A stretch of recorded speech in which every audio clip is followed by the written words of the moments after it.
Dear fortunate friends, it's a joy to be gathered with you again. You know, we've spent our first of 3 sessions with a photographer, and then we spent our second session with a painter who paints on top of photographs. But enough about photography today. Let's look at a masterful painter. And believe me, I'm not exaggerating. Warren Chang is a brilliant painter. He's a signature member of the California Art Club and a master signature member of the Oil Painters of America.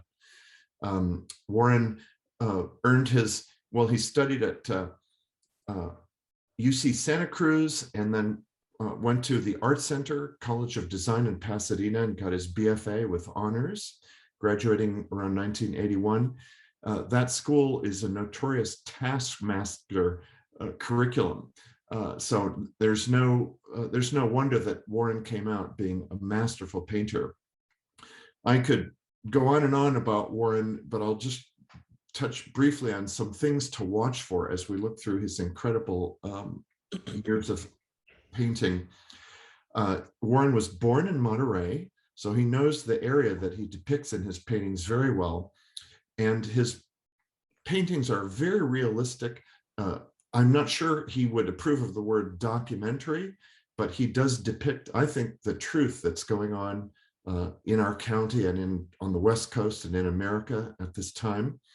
And you'll see hints of influences in his work. Warren notes that Millet, Francois Millet, from the 19th century depicted workers in the field. And you'll see that Warren is updating that into the 20th and 21st centuries. Also, I would describe Warren as one of the bravest painters I know. I kid you not. Who else would paint a self-portrait of himself? So he's painting himself painting. It's like this infinite loop, but he's choosing the interior of his studio where there are a number of other of his paintings on the walls. So here's a guy brave enough to paint a painting of paintings on the wall and himself painting. You'll see it in this presentation. It's brilliant. His artwork is in the collections of the Monterey Museum, as well as the Hilbert Museum of Art in California. He's had solo shows all over the place. I remember enjoying his walkthrough at the new museum in Los Gatos. And I also recall visiting, and I hope some of you had a chance to see his recent show that just came down up in Santa Clara near San Jose, the Triton Museum. He filled the rooms with his beautiful, beautiful artwork. And I see that if you walk over to Chris Winfield's gallery in downtown Carmel, some of Warren's paintings have returned after his solo show at the Triton, and you'll be able to stand in front of Warren's original prints. I think there might be one in Chris's window right now, Essential Workers maybe. Warren can tell us more. Anyway, I'm going to stop bragging about you, Warren. You are a brilliant, brilliant, and courageous painter. And I haven't even mentioned anything about social commentary or the historical value that your work is going to take on every year that goes by. And we see technology slowly replacing those hardworking field workers. So everyone join me in welcoming one heck of a talented painter, Warren Chang. Thank you. I'm going to be giving a slide presentation. I think that Brian pretty much covered, I think, a good description of who I am as an artist.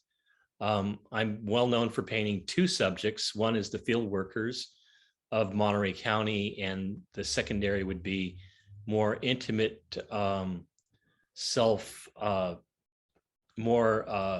know, I guess I would use the word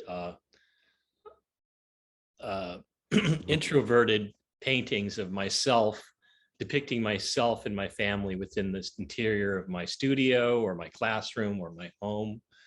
They're more what I've coined as autobiographical interiors. So I just want to actually ask, if I could, with a show of hands, how many of you are artists, are oil painters? I'm just curious for my own sake. with a show of hands, if you're an actual artist, an oil painter, please raise your hand. I'm asking this question because I feel that ultimately artists like myself and are judged not by their peers, not by other artists. Their work ultimately is judged by regular people, like Brian and all of you all, from what I suspect. They're just people who appreciate art. It's not really judged by my fellow artists, my peers.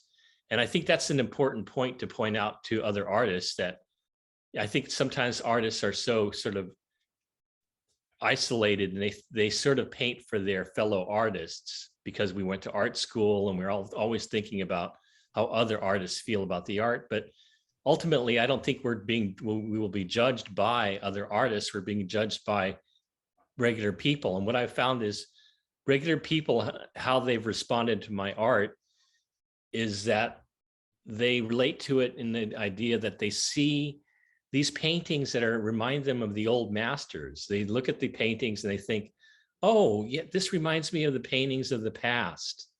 Yet they're juxtaposed by the idea that the subject matter is something very contemporary. It's, they see the field workers in the field and they say, oh, that's something they see every day, especially if they live anywhere near where I live. But I've had people come to me from Florida and Arizona and all kinds of different parts of the country, expressing their how they've related to these paintings, even from England, of all places.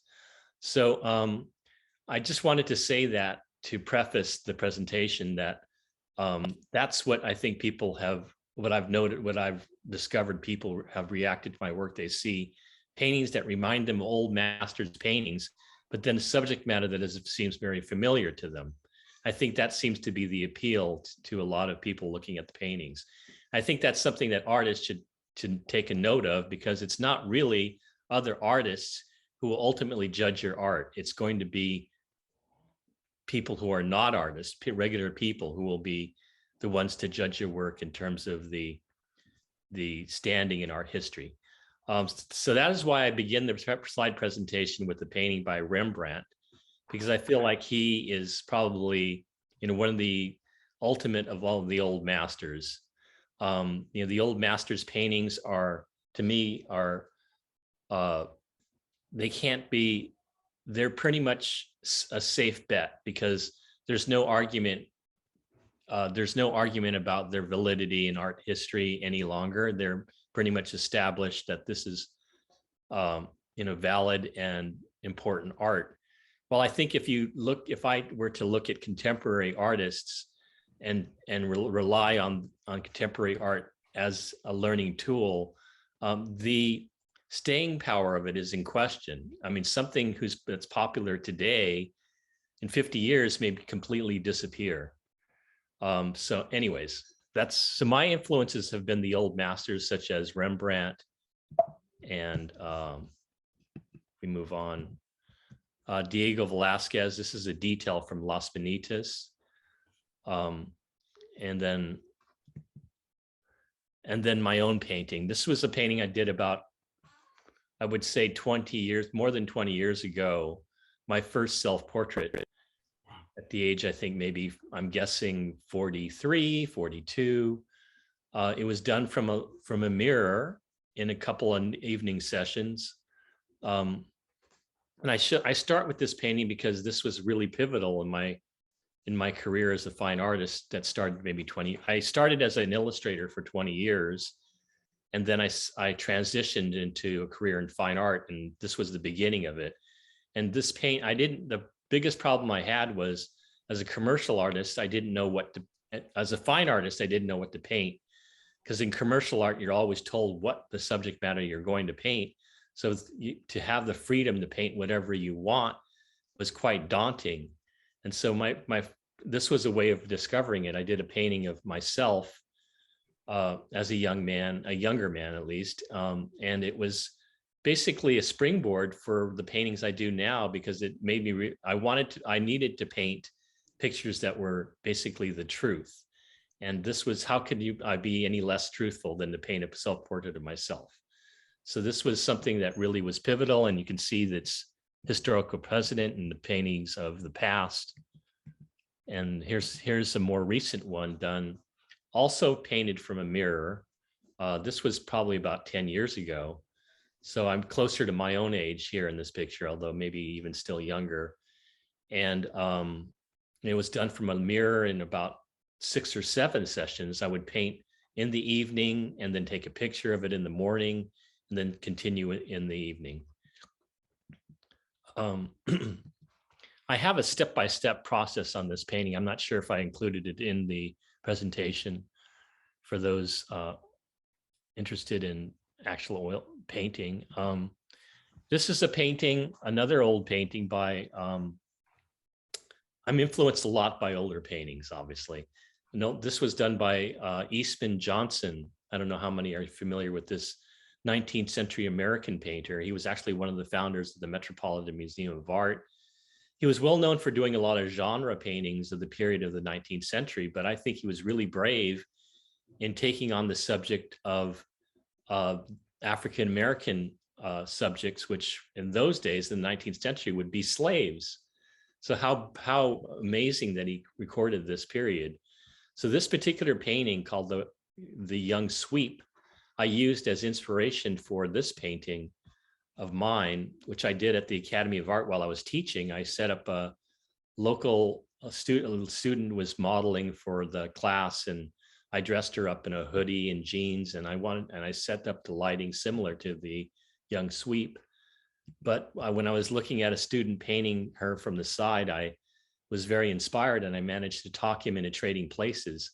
So I was originally in the front, and I went over to the side, and I painted this one. I think it was 2 or 3 sessions, 5-hour sessions of painting, and this is probably one of my favorite paintings I've ever done.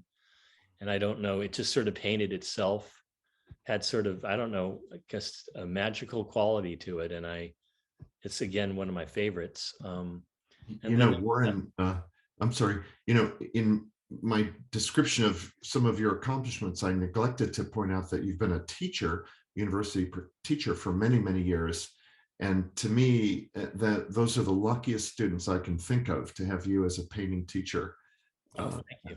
How fortunate they are. I now teach exclusively online now, and it's sort of, rather timely with all the COVID situation, but I actually have been doing it for more than 10 years prior to COVID. So I've been teaching online to online students only. And it's very convenient because I can now just sort of stay at home in my studio, and I don't have to drive up to San Francisco, for 2.5-hour commutes or 4-hour commutes total. So it's made it very convenient for me. But the thing that I'm missing out on is painting with the students. And this is like another painting I did along with the students of a man named Otieno over a period of 3 consecutive class sessions. And I guess I'm really emphasizing that I'm painting from life. I paint from the live models. And that's what's, I think, really important to me. It really is a measuring stick for the skill of every artist. And you really get to the real truth of the subject in front of you. Warren, I just some hands are being raised right now, and I should ask everyone if you'll just simply type your questions into the chat room. We'll gather them up and maintain them and ask Warren in that way. And I'll be glad to get to these questions. However, this slideshow is a long one, so I gotta get moving. So put your question in there, Will Furman. Saw your nice hand in the air. Okay. Okay, so here's another old master's painting by, I'm sure you're all familiar with, Vermeer. And I'm showing this because this is a big influence on my paintings of interiors. And so there's this long tradition of doing interiors, and here he is doing a painting of an artist painting in his studio, similar to my own. So this, again, these old master's paintings were quite an influence into my own paintings. Here's another interior by Diego Velázquez, the Las Manitas. probably one of the most famous paintings in the world. And the sense of, I remember Rembrandt once quoted that he described Velázquez's paintings as nobody can paint air better than he can. Oh. And if you think about the meaning behind that, he means, I mean, look at all the distance and the feeling of depth and atmosphere he's created in this empty, almost empty room. I think he said, nobody can paint an empty room better than Velázquez. Well, this is not empty, but you can really feel the sense of depth and space and air as the scene recedes. All right, this was again one of my earliest self-portraits of my, I'm a much younger man, and my wife was pregnant at the time and walking across the room, and I captured her in that moment. And yeah, I just think it's interesting to see myself. I mean, this is again more than 20 years ago, because the unborn child in her stomach there is now college age. He's 20 years old. So this is quite a distance back. And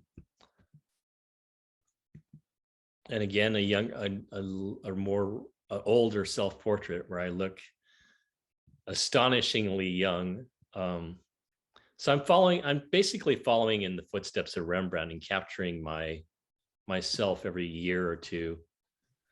And this is a painting by Anders Zorn, one of the probably the most famous Swedish painters.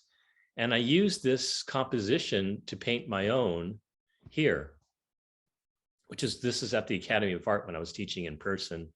And you can see that it's just flipped, but it's the same idea and composition. I've never had anybody come up to me and say, oh, well, that's the composition by Zorn. So even though I'm borrowing from the old masters, I'm creating an image entirely new. Again, here's a painting by, I'm not even sure I can remember his name. He was a 19th century painter who was friends with Monet and all the Impressionists. And honestly, his name has escaped me for the moment. I'll see if he'll come back to me at some point. But he painted this very famous scene of a gathering of the Impressionists, all paying homage to Manet, not Monet, Manet. So within this crowd is like, I think, Monet and Degas and artists of that nature all sort of gathered paying homage to the great master Manet. And I borrowed this composition, and I had my students all copy these poses for my own painting, which is on the cover of my book, by the way, of my own students all, I hate to say that they're paying homage to me, but they're watching me doing a demonstration, which is called the demonstration.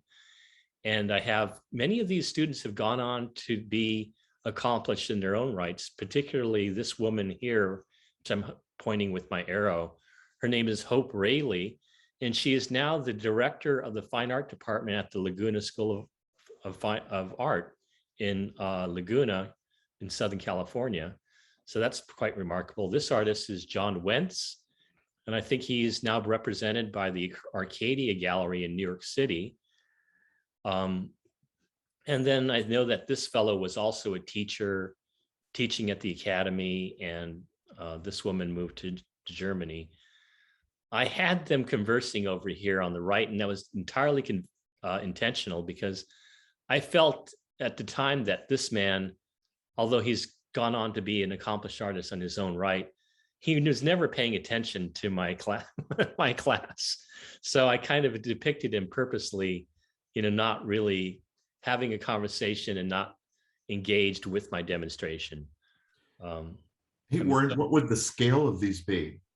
This one is measuring 30 by 40. So it's large, but it's not like as large as the painting by the previous artist. So it's a large painting, but it's not exceedingly large. I don't really feel that paintings need to be really large. I paint in a smaller scale in general, because my larger paintings are not what I think most contemporary artists would consider to be large paintings. I just have to ask Michelle, she offered up the name, possibly Warren, of that painter that we were reaching for. How in the world, Michelle Crompton, did you get Henri Fantin Latour? That is correct. How, Fantastic. Michelle? You get a gold star. It's all thanks to Google. Wow. Yeah, I'm getting more and more forgetful as I get older, and that's the first time I've ever done this presentation and forgot the artist name. But you're among friends. Thank you, Michelle. So I'm going to just sort of run through some of these interiors. These are interiors. This was figure interior in my own home, and my wife. Thank God she's not here with us. She would blush and would be very embarrassed to say that she was the artist, the model for this painting. And I had a friend of mine, Max Ginsberg. I don't know if you're familiar with this. He's a social realist painter in New York.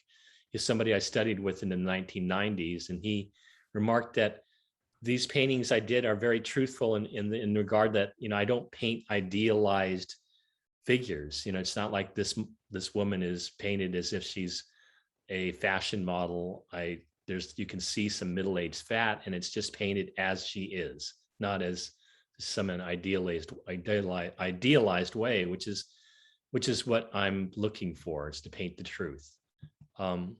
Here's another interior of a painting with me and my wife, and I titled it "The Conversation."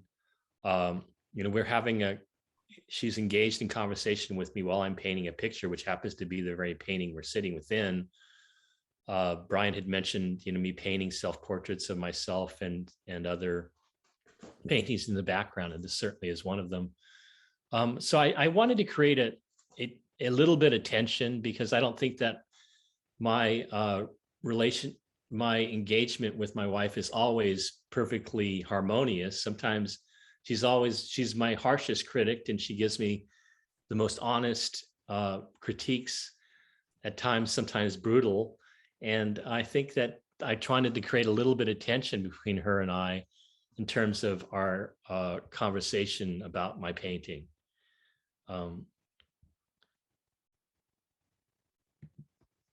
Here's another. This is my wife when she was much younger. With our son was very young, and she would go for nightly walks around the neighborhood in the middle of the night. And I retitled this painting "Returning Home." This is her returning home, because the only time she really had for herself was in the evenings when the child was asleep. So this was her time for herself, and I captured this sort of moment of her returning back to the house. This is a painting. It's called "Artist in Her Studio."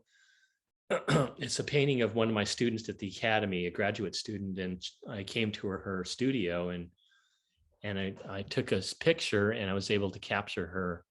And she's very talented, as you can see from the paintings on the wall of her work. Dude, those are your paintings. No, they're not. They're paintings of hers. Okay.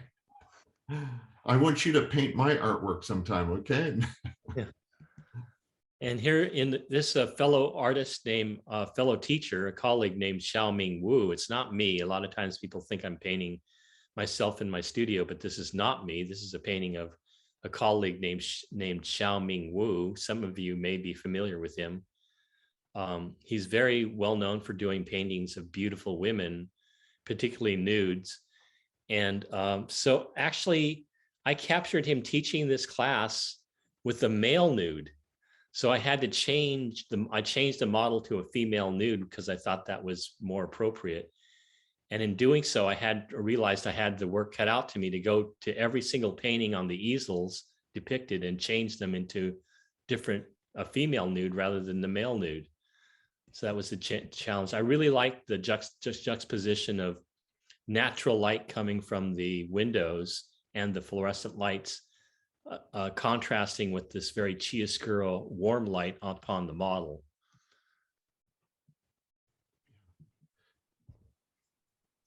I'm wondering if the boxes on the right, the little zoom boxes, are interfering with the painting like they are with me, but This is a painting self-portrait in my art studio, the very art studio I'm talking to you from.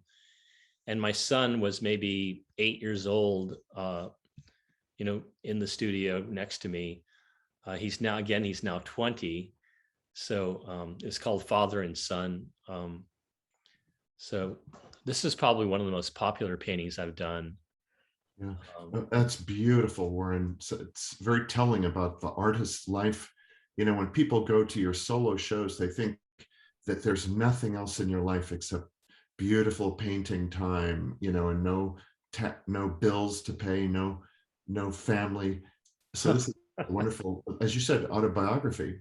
Yes, and couldn't be further from the truth, because my family is always there, and of course the wolf is always at my door, as for most artists. And my children used to just always wait for me when they were younger. They always waited for me to come out of my studio, and they'd literally lie down and go to take naps at the foot of my door, outside my door, waiting for me to finish. So this really wasn't a true to life situation, because I'd never really allowed them in my studio while I worked. I kind of have to work alone. Anyways, so now I'm moving on to a commercial endeavor, which is still an interior. I'm going to move more quickly. I accepted this commercial commission from Jameson Whiskey, an advertising agency, because it was a nice respite. It was a nice, change from doing the paintings that I usually do. And they wanted me to do a 17th century or 18th century inspired painting of their John Jameson. And this was the idea they gave me. And they were willing to spend quite a lot of money on the photo shoot, where I had one done over at Carmel Valley. I forget the name of the winery that had all these barrels. And we had some professional models from LA come up, and most of the models were just friends of mine or models that I hired.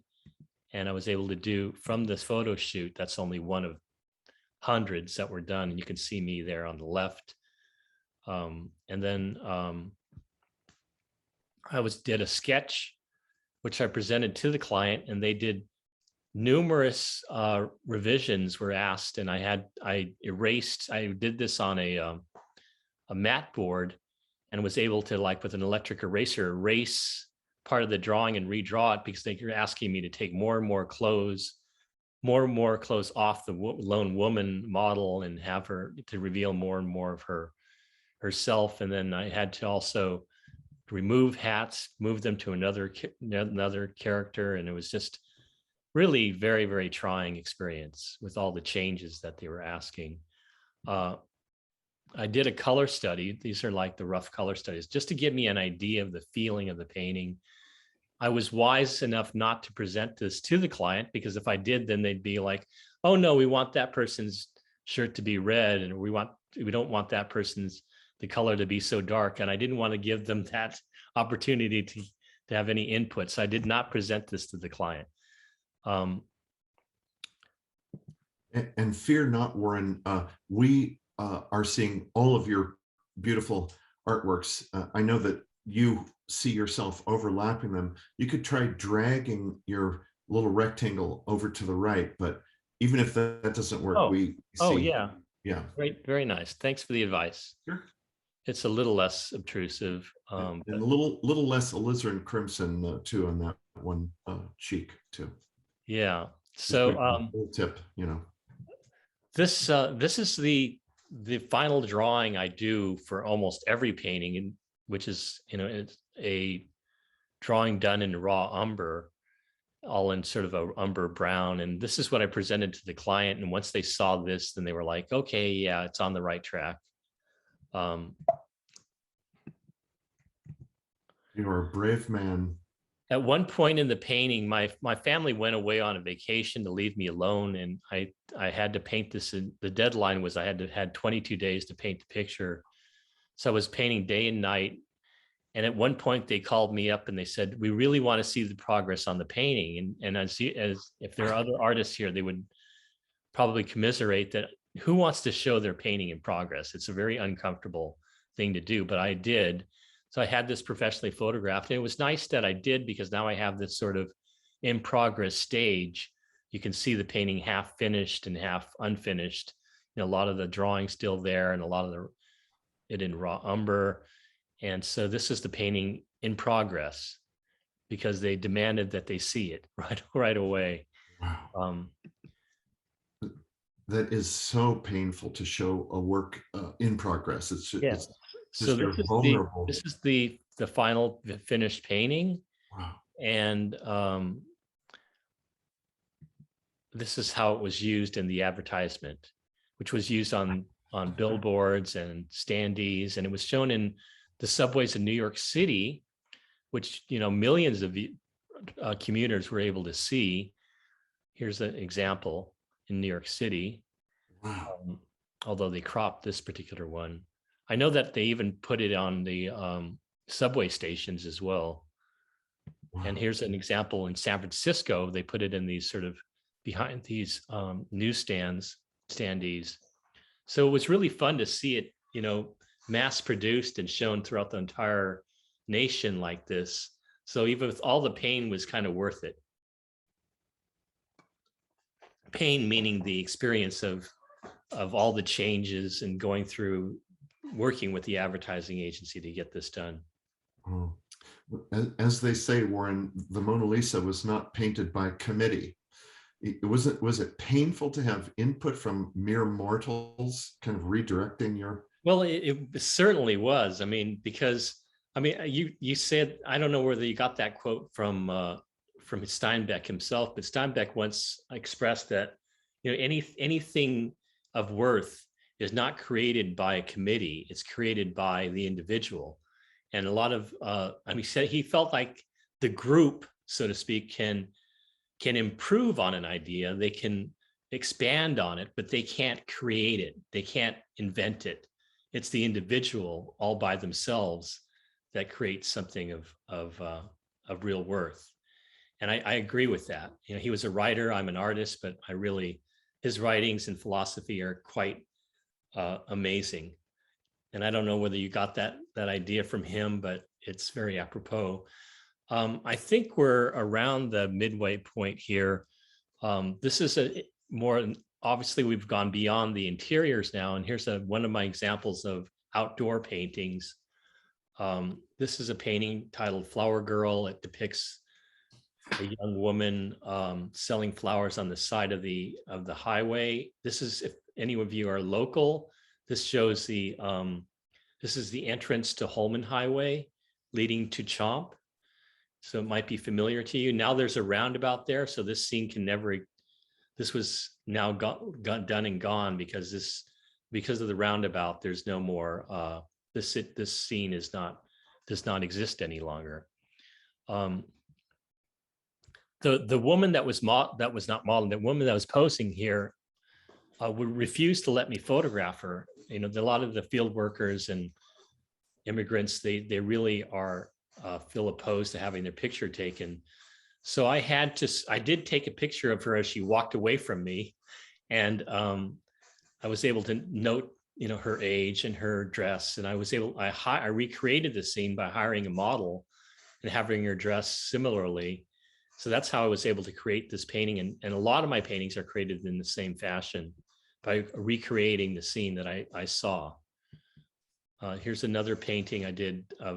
I do some paintings of homeless people. This is off the entrance to Highway 1 near Home Depot, if any of you are familiar with that area. This was exhibited in Beijing, China, and they made this into a poster in the Beijing Museum bookstore. Wow. And I wondered why they picked this particular painting, but I think they wanted the idea that they wanted to show that America is not made up of all middle-class rich people.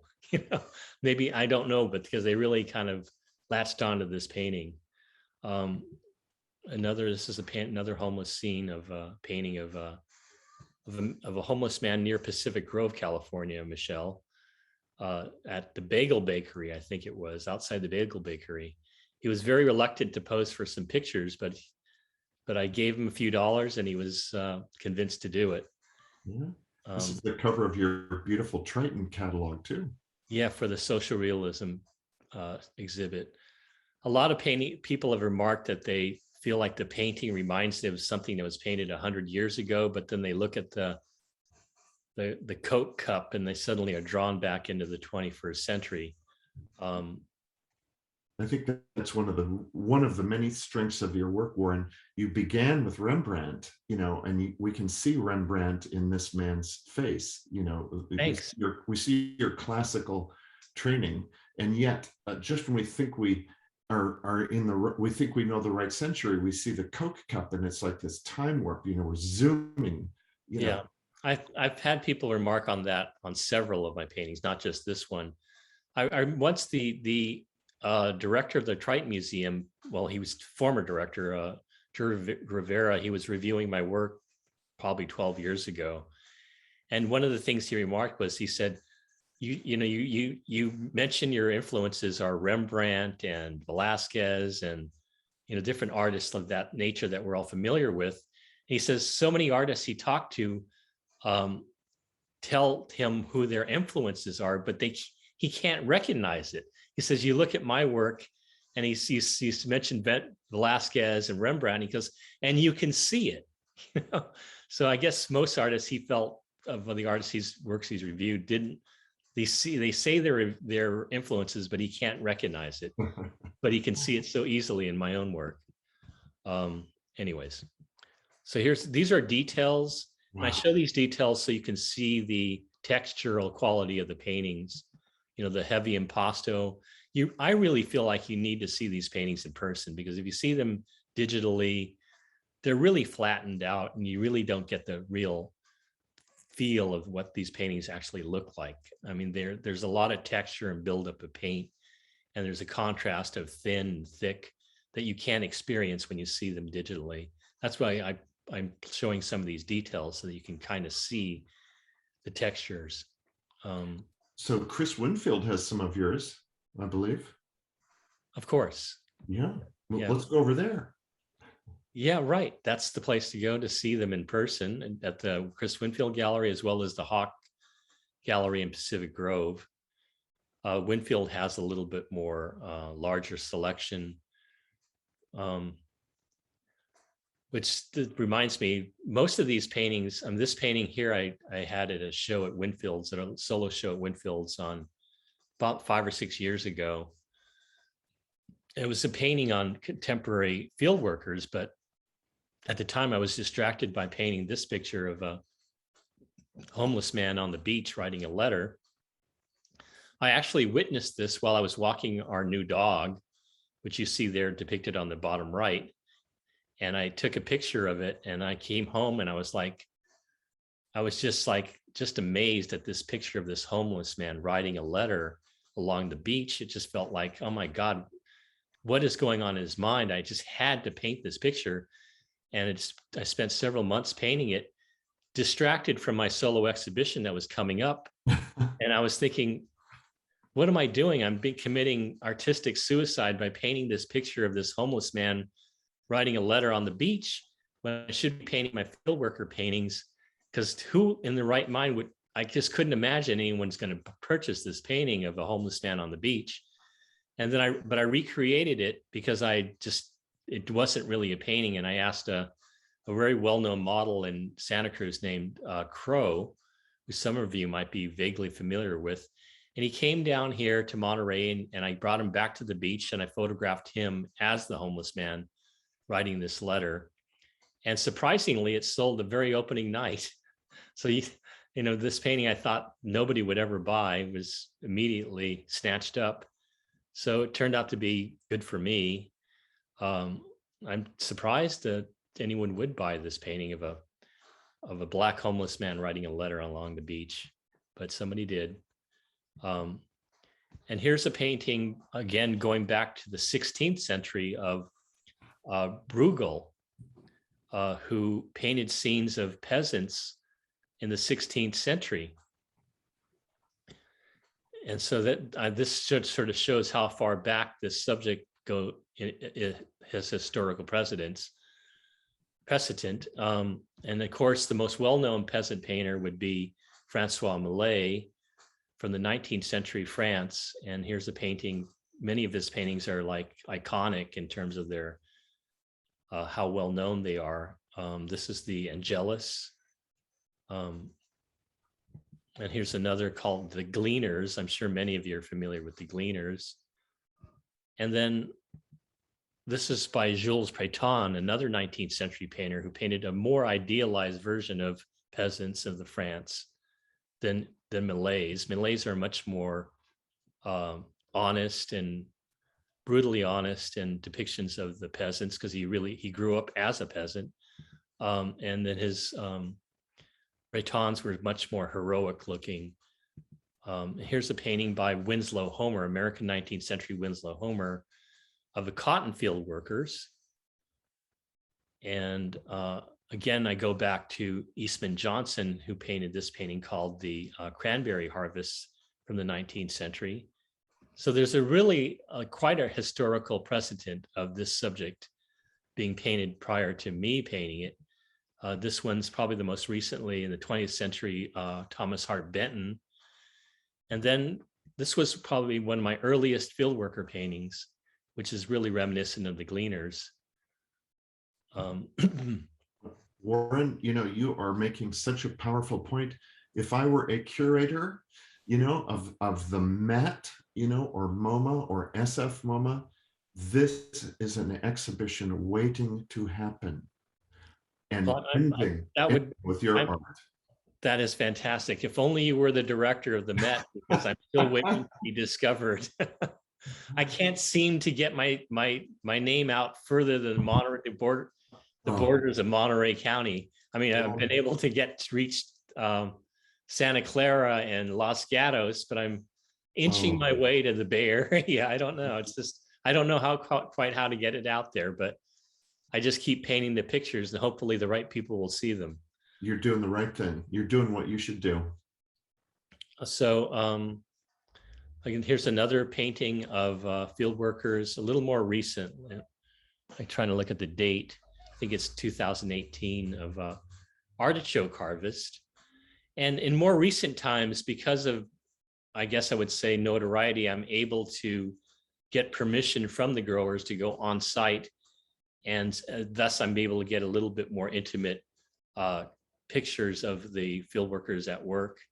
And they don't feel quite so inhibited, because they see me walking on with my camera along with the foreman or the owner of the fields. And so they go, well, he's on here on official business. So they leave me alone. But I still kind of miss taking pictures sort of randomly because it's just, I can get actually better pictures, I think. But the field workers, they feel very reluctant to be photographed. Like you see here, none of them are looking at me.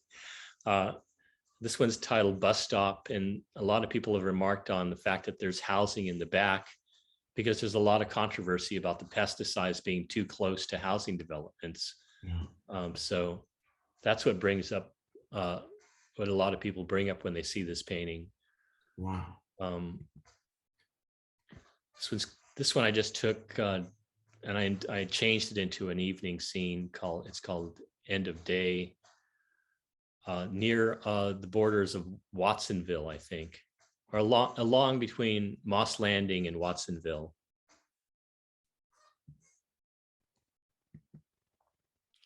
This was probably one of my oldest paintings. I titled it Madonna, and I hired a model. I think it's one of my most idealized pictures of field workers I've ever done, because I recreated it from using a model who posed for me, and then I juxtaposed it with some real scenes from the fields. Could we chat for just a minute about the value of a photograph as a resource or not for you? I think one of the reasons why I showed all the paintings from life that I painted was to show you that I can paint, and I do paint from the live model quite frequently and as a regular practice every week. But I don't, without the aid of the photography, as I did with my lecture for the Carmel Photography Center, yeah. I would never have been able to paint these scenes, because these are fleeting scenes, and these people will not pose for me.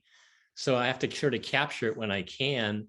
And, it's just, and some of the natural poses of their bent backs and so forth, I can't possibly get that from a model. I have to just capture it. And so photography has been an absolutely invaluable tool for me. For this scene here, I saw while I was driving down to Southern California, a scene of this woman folding up onion harvest or onions, I think. And I brought back, the photographs were horrible, so I had to recreate it. I had to hire a model and recreate the whole scene all over again. And that's basically what I do for the majority of my paintings. They're recreating scenes. So it's not actually the truth in that regard, but it reminds me of John Steinbeck's quote, "Sometimes a lie, it can be closer to the truth." And what I feel like that means is this is not the actual field worker, but I'm trying to create a vision in my head. That's what I'm trying to create, of what I envision the scene to be, which is often closer to the truth than the actual truth. Yeah. And this painting is done, again, I was able to get permission to go out to the fields and take pictures, and I'm very fond of this painting. I think it was a failed painting in many aspects, but there's things that I'm very fond about this. It's sort of like a disabled child. I just feel a great fondness for this particular painting, although I personally can see all the imperfections. But I think it's mainly just this particular subject right here. I mean, the expression on his face is priceless. I don't know, I could never recreate that. And your metal is beautiful too. You can really paint metal. Yeah, the texture of the metal cans. But this is a Brussels sprout harvest, and the workers were really showing off to me. They were like picking, because once they're filled with Brussels sprouts, it weighs like more than 50 plus pounds. That's why you only see men out here. And they were picking them up and throwing them over into their trucks, and they were kind of showing off to me how strong they were. But what I was told, anyways. This one's Day's End. It's a scene near the Moss Landing of artichoke harvest. Again, you can't really experience the textures that are in this painting, which are in heavy impasto on the ground. Yeah, and that symbol of Moss Landing. I'm telling you, my friends, I hate to tell Warren this, but wait 25 years, and this is going to have such historical value with that. You're showing us the place with that Moss Landing smokestack, which may well be gone in 25 years. Yeah, putting Tesla batteries on the site. Thank goodness, instead of burning. Yeah. So these are so valuable. Brian, I concur with you, and I don't think I can paint these without having that belief. But again, here's another detail of the same painting. You can see a little bit more of the area texture on the ground applied with the palette knife. This painting is titled, it's artichoke field. There's people that come out and they pour water into the holes, I believe. Well, anyways, that's what I witnessed. Yeah. I usually change these scenes into evening scenes. They're not usually evening scenes, but I make them into evening scenes because there's a lot more drama and mood and emotion conveyed late in the day than it would be in the bright sunlight. This is a painting that was so controversial because I painted it. There's all these sort of cardboard cutouts, billboards in Salinas, California, and they depict the field workers in what I would consider an untruthful way, with huge smiles on their faces and wearing sort of yuppie Gap clothes. And I don't really feel like it really truly represents what's really happening out there. So I juxtapose the cardboard cutouts with the real workers below with their bent backs and heavy clothing. It's anything but fun, I think. And yet they're depicted as having such fun in the billboards above. And so I titled this painting Imitation of Life. And it's caused some controversy. I can't exactly remember the story, but it was not a fun experience how some people reacted to this painting. But I will forego the story on this one. I think it's sort of a painful story. And here I'm showing the process of my paintings. I do smaller color studies for most of the larger versions of the paintings. And I must say that these color studies have had a sort of residual effect of selling quite frequently and quite well, because mainly because the smaller studies are priced much more affordable than the larger ones, but also because I think these smaller studies have kind of a spontaneous looseness and charm to them that the larger ones do not. But I think that I don't really feel like I can do the larger ones without doing a smaller study. I mean, even though sometimes the magic of the study is already kind of discovered in the smaller versions, and then the larger versions tend to be more of an exercise and sort of more mechanical method of creating. Like here's the final painting, which I think is a little bit it's a little bit more predictable. The study has a little bit more charm to it. You can see a lot of the studies at the Hawk Fine Art Gallery in Pacific Grove, because he mainly shows the smaller studies, and he sells them like crazy. It's like all I could say. So you have to get out there and grab them quickly because they're gone really fast. This is a painting by Francois Millet, and it's called Harvester's Resting, which is showing at the Boston Museum. And I use this to inspire my idea for my own version of the same painting. And here's a sketch I did working off this original. I did my own study from my imagination, just how the layout of the composition might be. And I showed these to the models, and they kept coming back and looking at the study and then knowing how they were supposed to pose.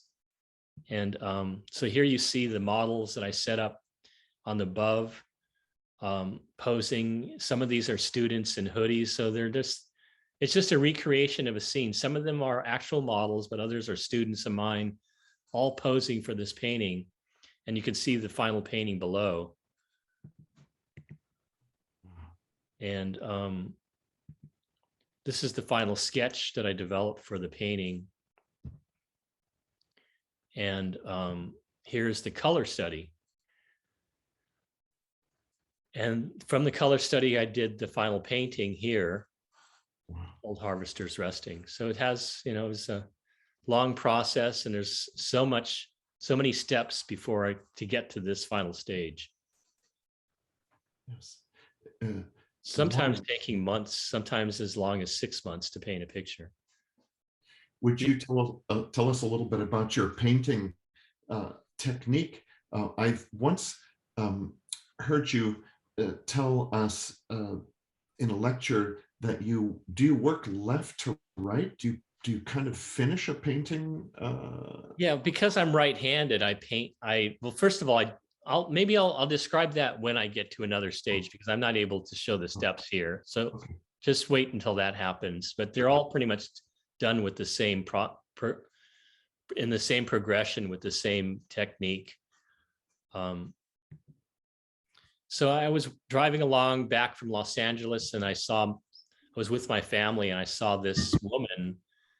They were tilling a field, and I saw this woman on the ground, and I was like, it reminded me so much of paintings I'd seen in the 19th century that I screeched to a stop, and my family, being very understanding, allowed me to go out and take pictures while they waited patiently in the car. So this is the picture I took, because I couldn't, it's just like, I was like, this was like a 19th century come to life by Millet or Bastien Lepage. And I was like, oh my God, I can't believe that I'm witnessing this for me personally. And so I took this picture, but when I took it, this is not what I felt the field worker should look like. I mean, she has red hair and very Anglo features. And I was like, I captured the real thing, but this is not what I imagined it to look like. So I photographed another model.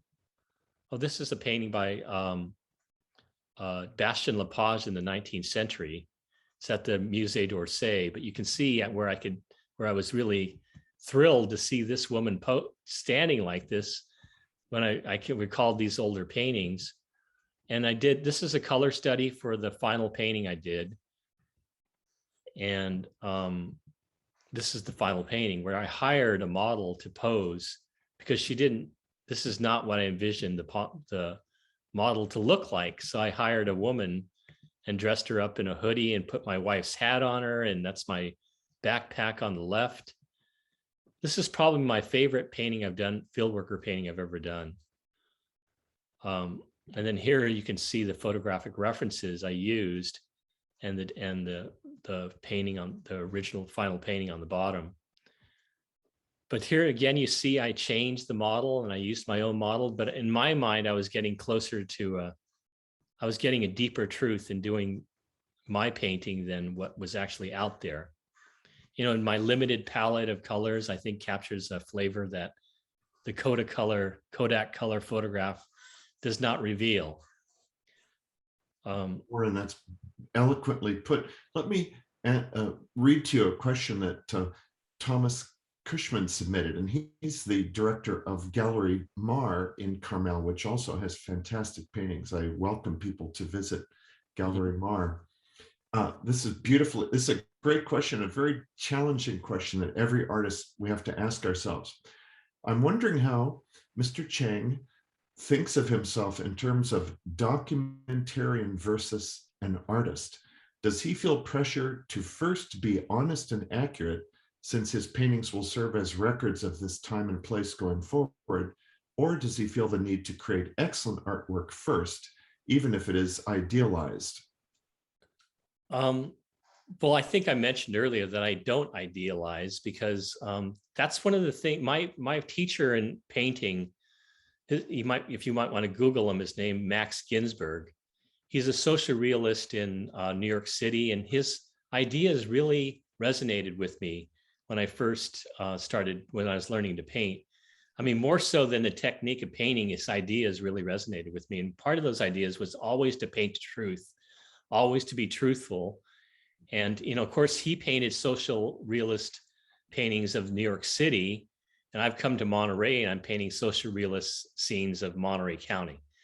So to answer that question, I do not idealize. And so, but I do feel it's important to be an artist first. I don't feel like I'm really documenting at all. I feel like I'm trying to create great art, and whatever that is in terms of what my ideal of what great art is, that's first and foremost. I mean, if we go back, for me, I think of Tolstoy, and Tolstoy in his book, What is Art, defined art. The purpose of art is to educate man's feelings. He felt like the art, and I agree with him, is that art is all about feelings.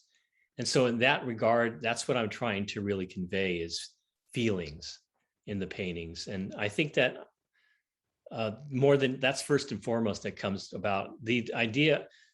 I've been basically educated about the subject of field workers after the fact. I mean, I started painting them because of my love of 19th century art and the historical precedent, but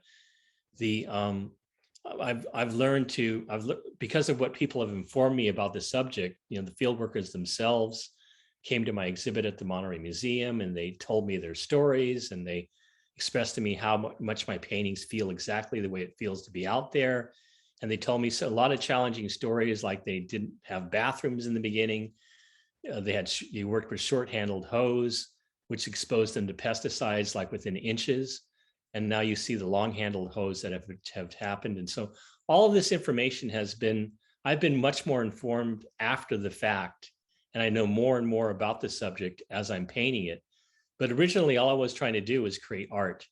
That's really all I was really trying to do in the beginning.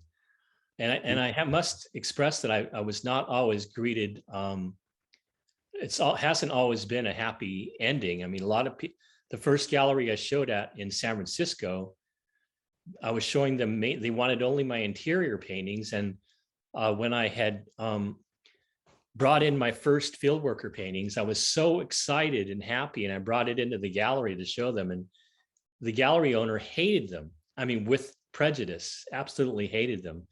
And he was making fun of them, and he was really angry about it, and expressed that it was nobody would buy these pictures. And, he didn't see the emotion or the feeling of these paintings, because he'd interpret them as being, oh, we're having so much fun in the fields, isn't this such a happy experience? And I was like, basically, I left the gallery with my tail between my legs, and I never saw that man again. And I was so devastated by his reaction.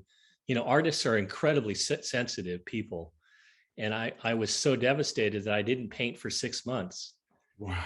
But fortunately, after about a year or two later, I was discovered by the Hawk Gallery, and they loved the subject matter, and they represented my work. And I owe such a debt of gratitude to Steve Hawk for believing in my work and showing me the work. And, now the Winfield Gallery is my main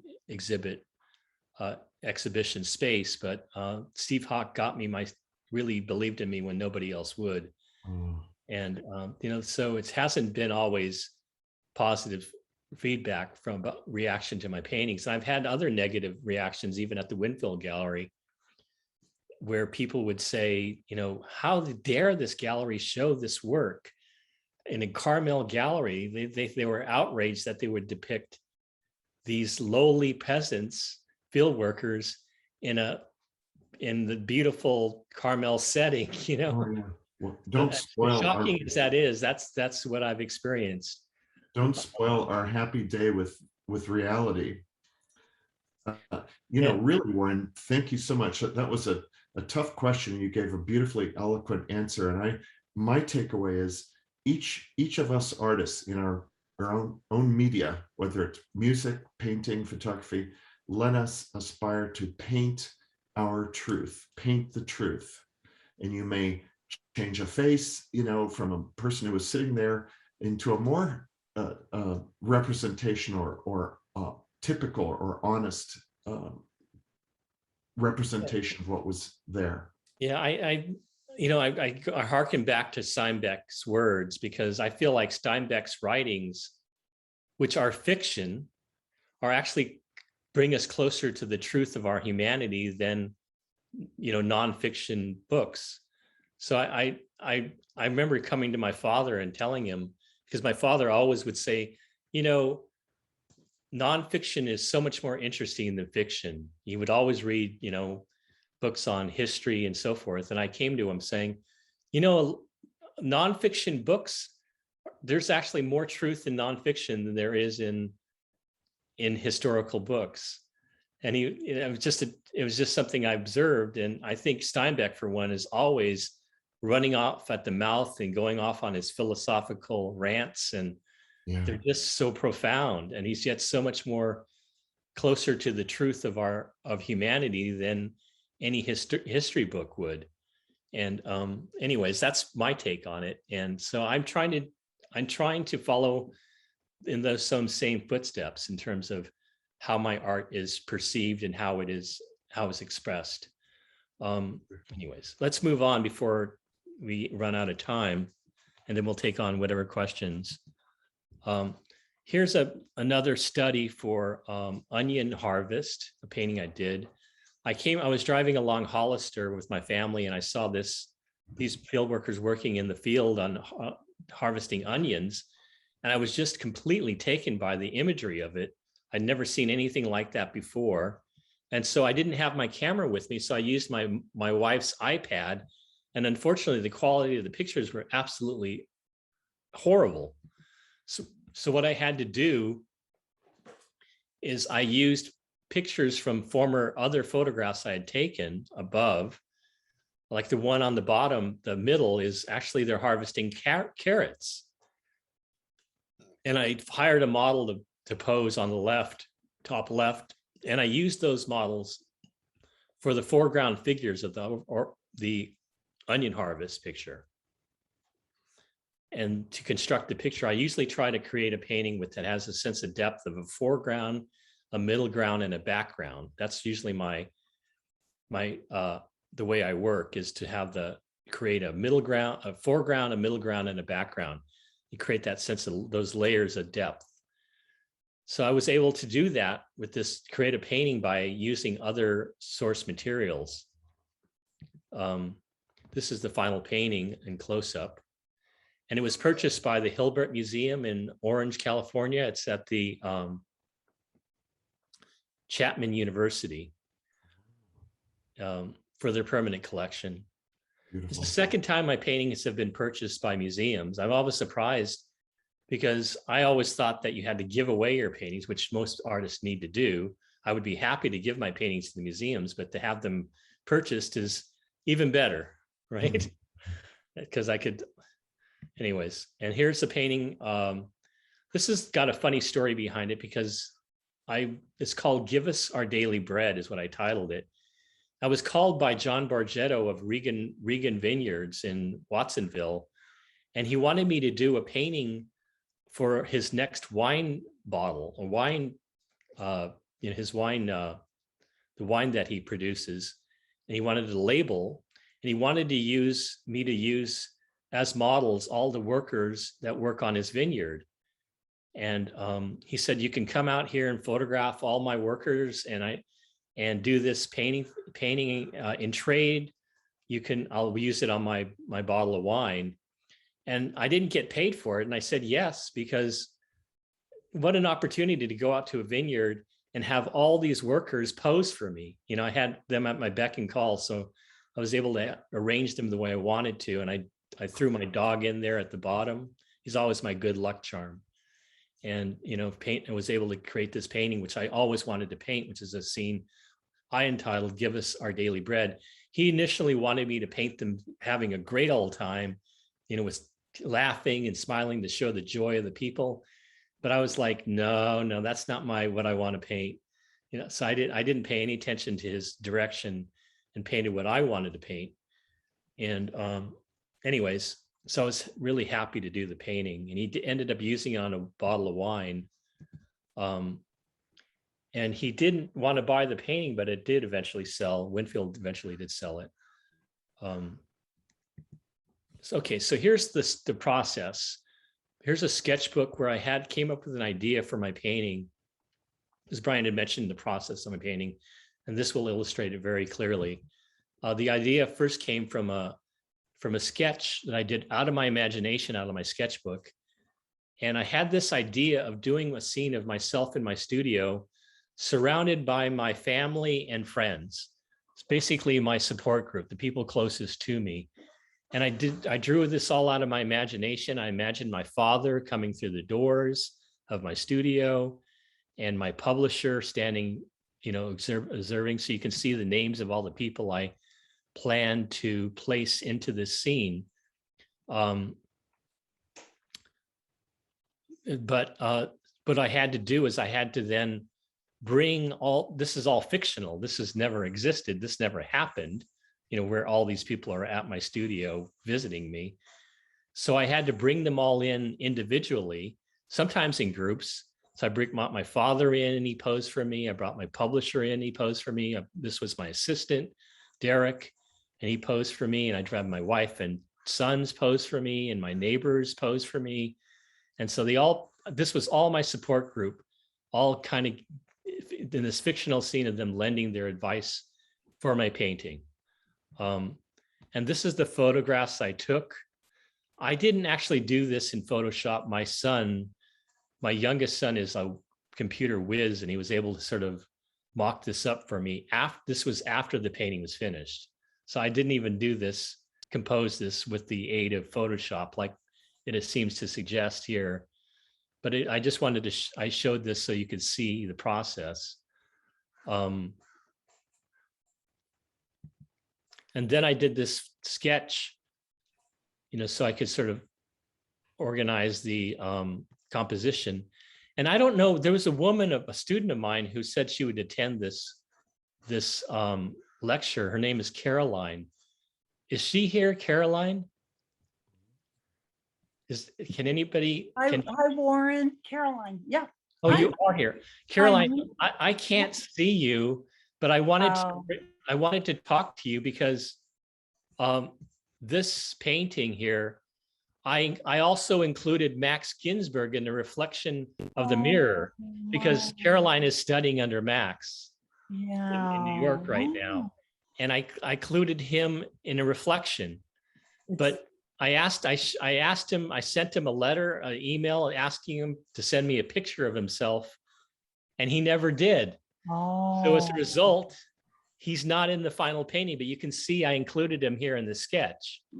That's fantastic. I remember seeing this rendering at the Numi Museum Right. when I studied. I never told the story that Max was actually included in this painting because I consider him one of my mentors. Well, I can feel, I can feel the rendering. I can feel your work with him for sure. Yeah. So but he didn't cooperate. So I couldn't put him in. So here's the color sketch I created for the final painting. And then you move on to the underpainting. I work in stages. This is an underpainting in raw umber. Wow. And you can see all the different figures resolved thoroughly and all the values and composition resolved. And then from there, I photographed this in progress. And as Brian had mentioned, I work from left to right because I don't want my hand and arm to smear the wet painting.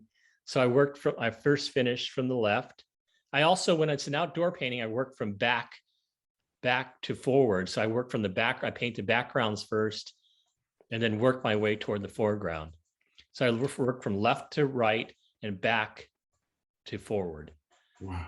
So you can see the painting completed on the left, and you can see all the unfinished portions of the painting here.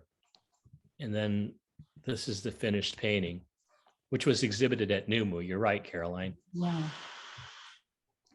This is the finished painting, and this was kind of an homage to Norman Rockwell, because I kind of felt like it had a Rockwell feel to it, and I included Norman Rockwell's name on the book here. This is a fairly large painting, one of my largest, maybe 60, 70 inches long. Wow.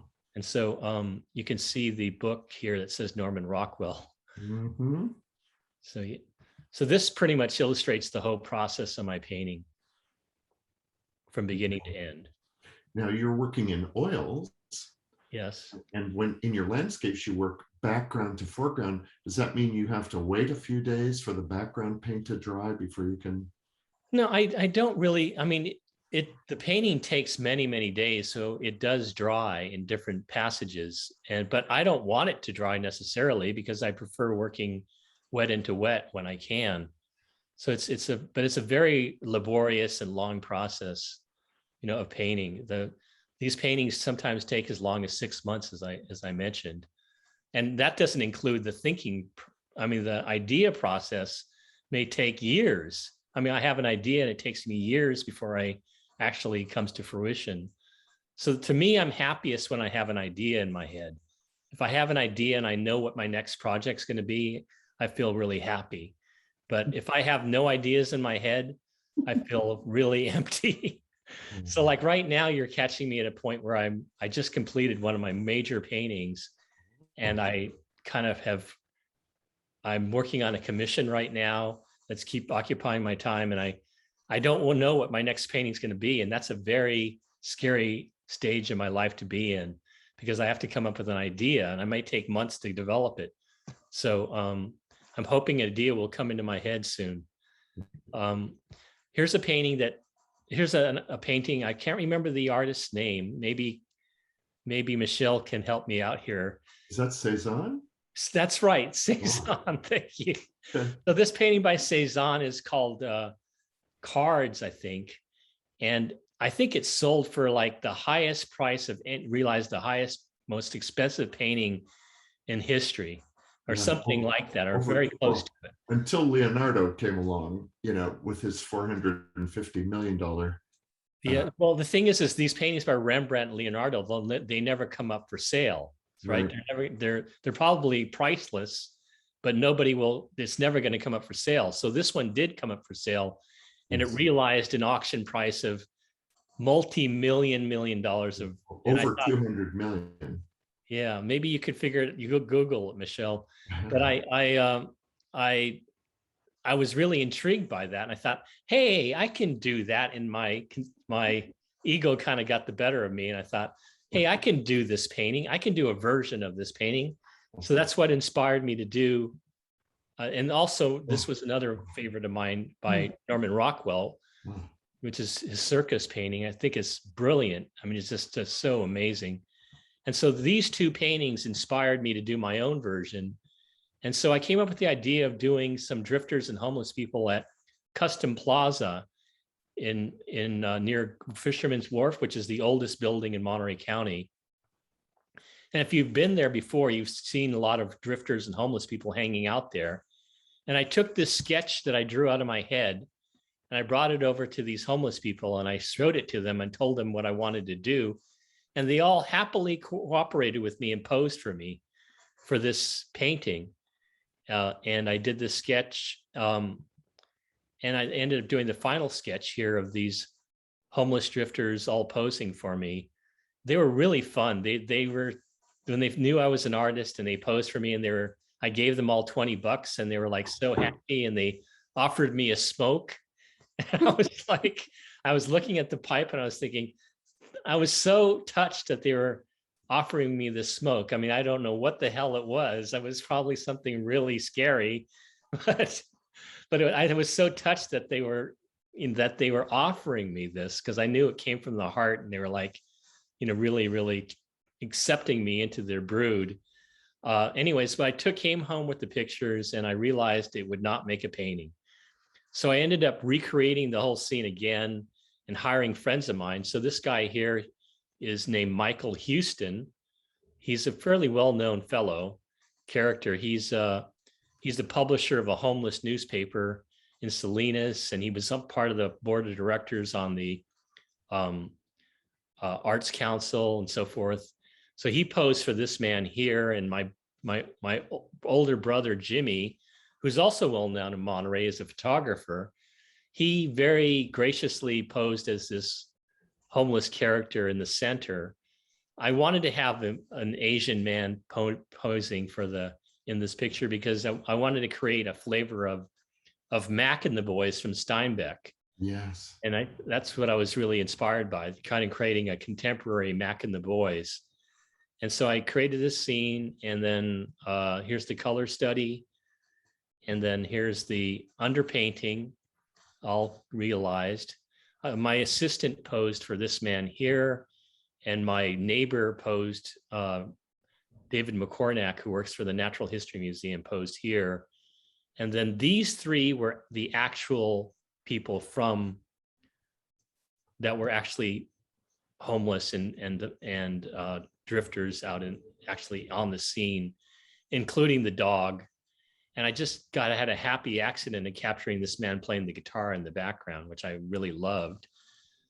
And so I created my own sort of Mac and the Boys inspired painting. And here's the painting in progress, working from back to foreground, as we had mentioned.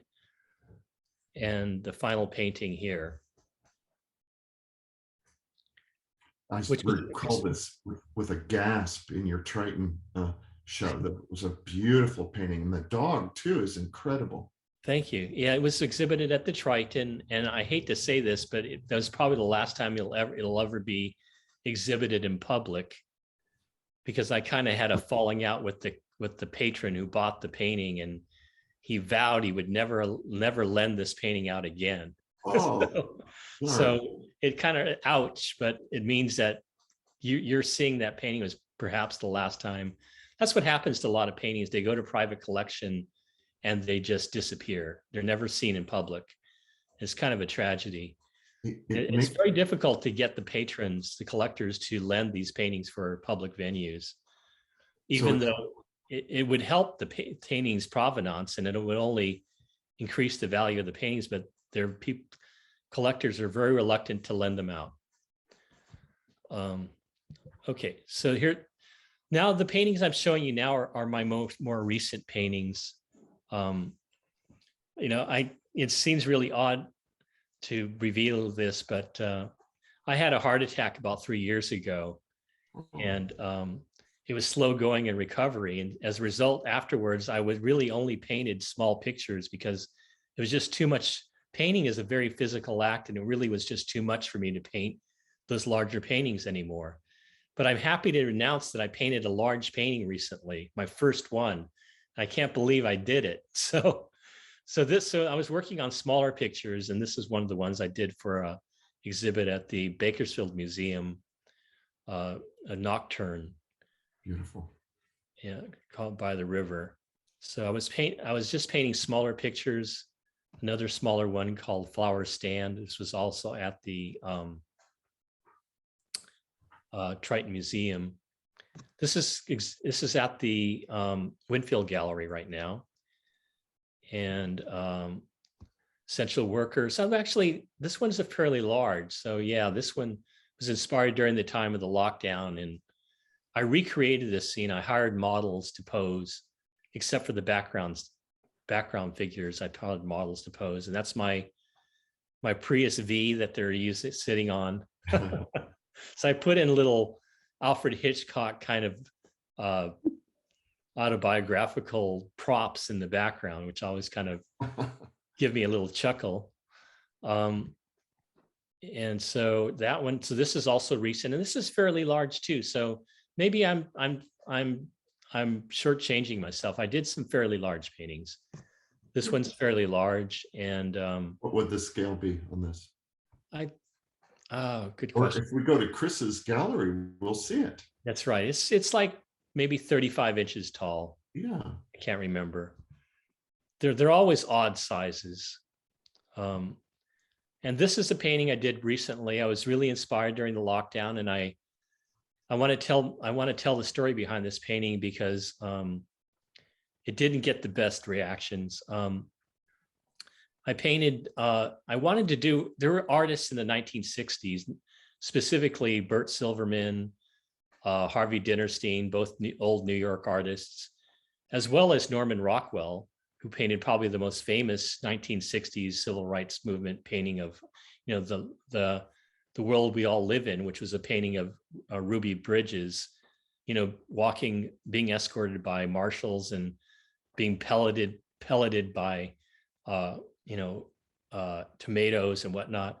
So I was always inspired by those paintings of the 1960s of the civil rights movement. And I thought, I only wish I could have lived during that period to be able to have painted that historical situation. And so when we had this whole movement during the lockdown of the George Floyd protests and whatnot, I thought I really wanted to document this. So I recreated the scene myself using old photographs off the internet and hiring models. And I put my own family, my wife and my 2 sons are there. And I just thought I was really, really happy to recreate this scene of the Black Lives Matter movement protests, which was something I don't normally paint, but I did, in this case, take a little side trip to paint this sort of more cityscape. And I was very excited. I'm sort of, when you do these things, I'm sort of lost in my own mind and excitement of doing it, but I was sort of jolted into reality when I submitted it to the California Art Club for their annual exhibit, which I've been exhibiting there for 20 consecutive years. And bingo, they came back at me and rejected it for the first time in 20 years. They rejected my painting, and they said, Warren, this is like way too political, Warren. You don't usually do these paintings, or your paintings are much more subtle than this. And they told me, they rejected the painting. So I immediately entered it into the Triton Museum for my exhibit at the Social Realism exhibit. So it did have a place to be exhibited, but it really it was really an eye opener for me. I felt kind of chastised, and I realized the impact these kinds of paintings can have on people. But but I'm happy I did it, and I'll just have to sort of tuck it away in storage and bring it out for a rainy day. But I in this instance, Brian, I really do feel like I documented a period of history. This is a painting. This is my last painting called Invisible People. It's a scene of a migrant family off the side of a road. And I just finished this like, 2 or 3 weeks ago. And it's very large. I can't remember the size, but it's one of my largest paintings. It's also at the Winfield Gallery.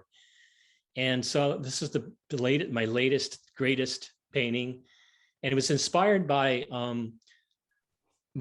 there was a book in the mid 20th century called Invisible Man by Ralph Ellison.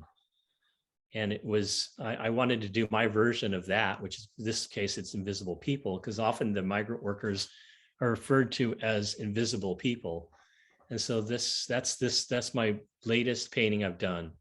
That's just hot off my easel. And I framed it, and it's at the Winfield Gallery right now. And I want to conclude with just showing me my books. This is a coffee table book that was published in 2013. And I sell them off my website. You can buy it off my website for $45. And I'll let you in a secret. I actually not only do I sign the book, but I do a little original drawing in every book that's purchased, because I just feel so grateful that somebody is buying my books. So this one is on my website, and this is also another book for sale, which is a paperback book of my exhibit at the Monterey Museum.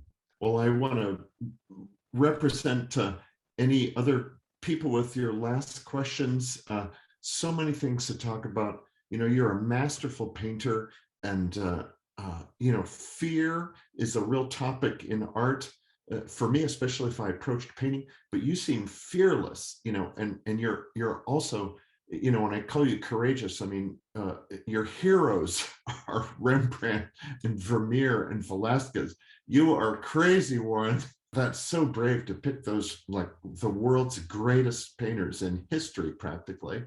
And we see that in your work, Warren. You're a darn good painter yourself. Thank you.